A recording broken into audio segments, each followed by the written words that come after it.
Hello, we are the CMS Section 508 program team. We have put together a series of videos that provide useful information and instruction on making CMS information technology products and services accessible to all who seek them.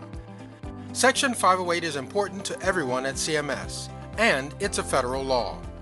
The title of this video is How to Complete the VPAT, an instructional video for business owners and software application developers.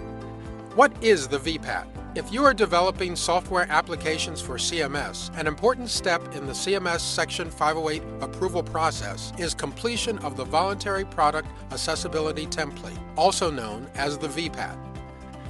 Why is the VPAT important? The VPAT is a form that explains how information and communication technology, or ICT, products such as software, hardware, electronic content, and support documentation meet the Section 508 standards for IT accessibility. The VPAT provides crucial information about potential risks during the procurement phase. The VPAT is also used to confirm Section 508 compliance during the system or product testing phase.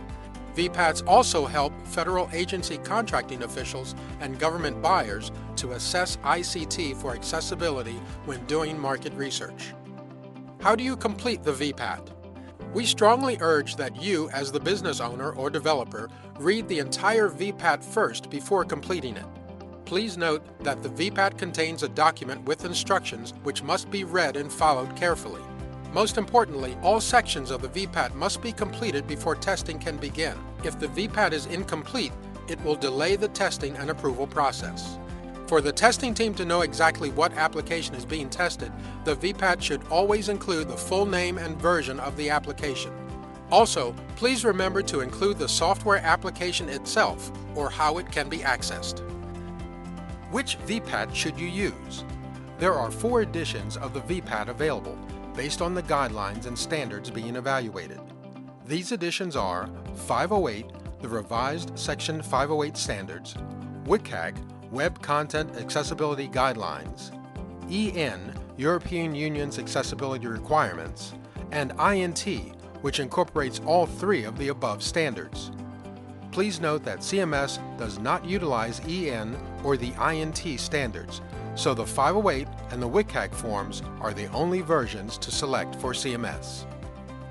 What are the sections of the VPAT? In the first part of the template, you will list this basic information: the report title, VPAT heading information where you indicate which VPAT you are using, the name of the product being reported, including the version of the product, a product description, the date of your report, your contact information, namely an email address in case we have any follow-up questions. A note section is provided if you want to provide details or further information. In the Evaluation Methods Used section, let us know what evaluation method you use to complete the VPAT, and in the Applicable Standards and Guidelines section, you will indicate which standards and guidelines your conformance report addresses. Each edition of the VPAT has a table section that you will complete. For instance, if you are choosing to utilize the WCAG conformance levels, then you will complete the tables where each of the success criteria levels has 2 columns to fill in. The levels are A, AA, and AAA. However, for CMS, you are not required to complete the AAA table. In the conformance level column of the table, you will state one of the following for each criteria: whether it supports, partially supports, does not support, is not applicable, or is not evaluated. In the Remarks and Evaluation column, you are to provide detailed remarks to support your answers. You must complete each line. If a line is not applicable, you must fill in not applicable and explain why in the Remarks and Evaluation column. Remember, if any line of the VPAT is incomplete, this will result in a delay in the testing and approval process. Finally, there is a legal disclaimer section where you would include your company's legal disclaimer if needed. Let's summarize the details for completing the VPAT. The Voluntary Product Accessibility Template, or VPAT, is an important form that must be completed by the developers of every software application to be used at CMS. The VPAT explains how ICT products are Section 508 compliant. There are 4 editions of the VPAT, but only the 508 and the WCAG editions are used at CMS. Read the entire VPAT and the instructions before you begin filling out the form. The VPAT must be completed in full. Follow the VPAT instructions carefully and leave no sections blank. In the table section, each line and column must be completed. If you are using the WCAG edition of the VPAT, only levels A and AA are required. The AAA level is not required by CMS. When submitting the VPAT, be sure to include the application or details on how to access it. If the VPAT is incomplete, it will delay the testing and approval process.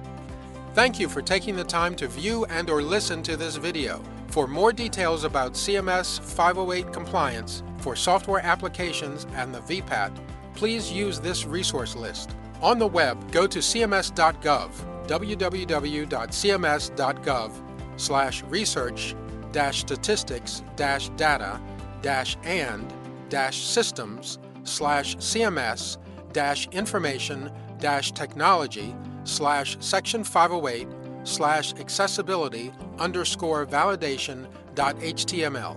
You may also email us at section_508@cms.hhs.gov. Or continue to view other videos in this Section 508 videocast series.